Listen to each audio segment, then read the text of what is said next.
Customs anti smuggling کی فیصل آباد میں کارروائی. جناوالا روڈ پر فیکٹری سے 90 ملین روپے مالیت کا نان کسٹم پیڈ سامان پکڑ لیا گیا. سامان میں 6 نان کسٹم پیڈ گاڑیاں اور ہیوی ڈیوٹی گاڑیوں کے سمگل شدہ 1100 ٹائر شامل ہیں.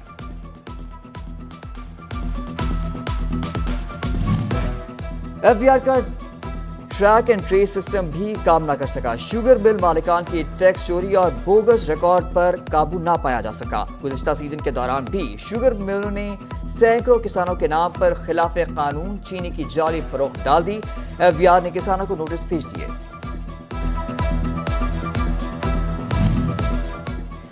گزشتہ 24 گھنٹوں میں 42 بجلی چور پکڑے گئے. 71,000 سے زائد ڈیٹیکشن یونٹس اور 31,18,000 سے زائد کے جرمانے عائد. فیسکو ریجن سے 41 روز کے دوران مجموعی طور پر 3,012 بجلی چوروں کو پکڑا گیا.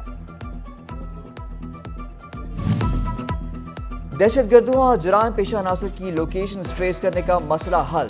پنجاب پولیس اور سی ٹی ڈی پولیس کو جدید لوکیٹر فراہم کر دیے گئے. آئی جی پنجاب نے ٹیکنیکل چیکنگ کے 6 جدید لوکیٹر جاری کیے.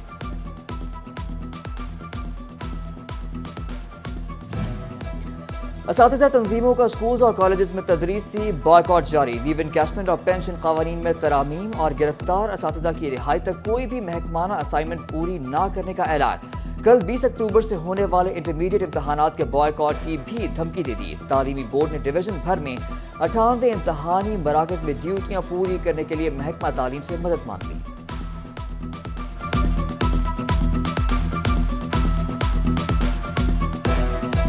محکمہ پرائمری اور سیکنڈری ہیلتھ نے فیصل آباد کے جنرل ہسپتال سمن آباد کو بھی ڈسٹرکٹ اسپتال کا درجہ دیتے ہوئے نوٹیفکیشن جاری کر دیا. ہسپتال کو 50 سے 250 بیڈ پر منتقل کیا گیا ہے.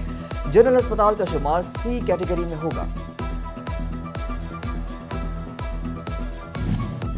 فیصل آباد کے ٹیچنگ ہسپتال غلام محمد آباد میں 100 بیڈ ایمرجنسی. بچوں کے لیے وینٹیلیٹر، نیا endoscopic unit, day care centre, cafeteria کی تعمیر اور انسینریٹر کی مرمت کرانے کا فیصلہ. محکمہ اسپیشلائزڈ ہیلتھ کیئر سے منصوبوں سے متعلق منظوری مانگ لی گئی. پنجاب اراضی ریکارڈ اتھارٹی کی ریکارڈ کلیکشن. پہلی سہ ماہی میں 9 لاکھ افراد کو خدمات مہیا کی گئی. ٹوٹل 15 ارب روپے کی کلیکشن یقینی بنائی گئی. وزیر اعلیٰ پنجاب سید محسن رضا نقوی کے دورے پر کاروباری برادری مطمئن اور خوش. کہا پہلی بار فیصل آباد کو کسی نے اونرشپ دی. اعلانات اور اقدامات قابل تحسین ہیں. موقع پر مسائل کو حل کی طرف لے جایا گیا. ڈاکٹر سجاد ارشد اور اسلم بھلی بولے وزیر اعلیٰ کے بہت شکر گزار ہیں.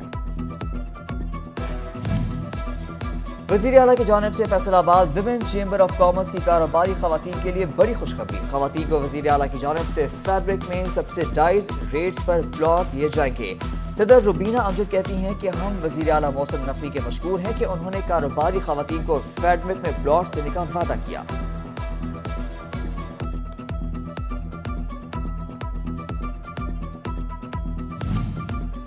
فیصل آباد چیمبر آف کامرس میں اکاؤنٹس کی قائمہ کمیٹی کا اجلاس. کنوینر شیخ فاضل نے ادارے کے اخراجات اور آمدن کا جائزہ لیا. گزشتہ ماہ ادارے کے منافع میں رہنے پر کمیٹی ممبران کو خراج تحسین پیش کیا گیا.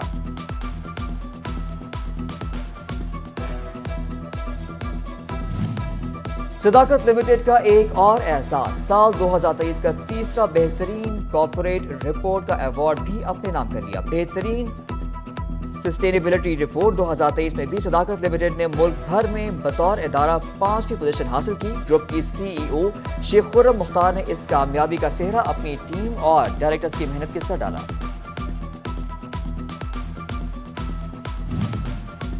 جنگ میں محکمہ زراعت کا گندم کی بہتر کاشت کے لیے احسن اقدام.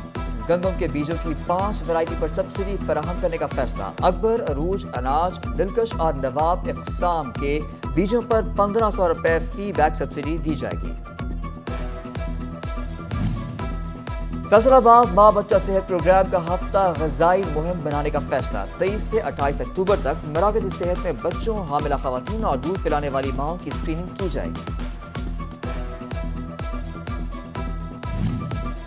جنگ میں سرکاری سطح پر صحت کی مفت سہولیات فراہم کرنے کے لیے 23 سے 26 اکتوبر کو ہیلتھ کیمپ لگانے کا فیصلہ. ڈسٹرکٹ اور تحصیل اسپتالوں میں بھی کیمپس لگیں گے. فیصل آباد کی 4 پیٹرولنگ پوسٹوں کو شہداء کے نام سے منسوخ کر دیا گیا۔ آئی جی پنجاب ڈاکٹر عثمان انور نے فیصل آباد کی 4 پیٹرولنگ پوسٹوں کے نئے ناموں کی منظوری دے دی۔ پیٹرولنگ پوسٹ امین پور کا نام شہید رفاقت علی رکھ دیا گیا۔ ایس ایس پی مرزا انجم کمال نے پیٹرولنگ پوسٹ کا افتتاح کیا۔ تقریب شہید کے اہل خانہ بھی شریک۔